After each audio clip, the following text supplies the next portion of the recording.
नमस्कार मंडळी, मी कोकणी व्लॉगर स्वागत करते माझ्या व्लॉगमध्ये. तर अजितच्या साथीने आज इल्ले मी कॉलेजमधनं भालचंद्र महाराजांच्या मठाच्याकडे, कारण की आताशी कणकवलीमध्ये 121वा बाबांचं जन्मोत्सवाचा कार्यक्रम चालू असा. तर मठाच्याकडे 4-5 दिवस योग भेटला नाही होता. तर 16 तारखेपासून कार्यक्रम चालू होते.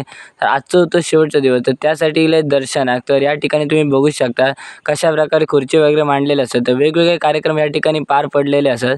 तर या ठिकाणी तुम्ही रांगोळीवरनं बघू शकता कशा प्रकारे अशा सगळा सजवलेला असा.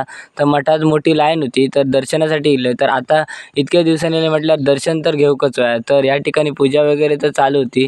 तर थोड्या वेळानंतर मग दर्शनाचं योग इलो. तर मस्तपैकी दर्शन करून घेऊया. तर भालचंद्र महाराजांच्या मूर्तीकडे बघितल्यावरच एकदम प्रसन्न वाटतात. जर काही म्हणजे आपली अडचणी असते तर निघून गेल्यासारखी, जरा ताण वगैरे कमी झाल्यासारखं वाटतं. तर पाय वगैरे मस्तपैकी पडलंय मुख्य मूर्तीच्या आणि बाहेरच्या मूर्तीकडे इलंय. तिच्या पाया पडल्या आणि चाललंय घरात.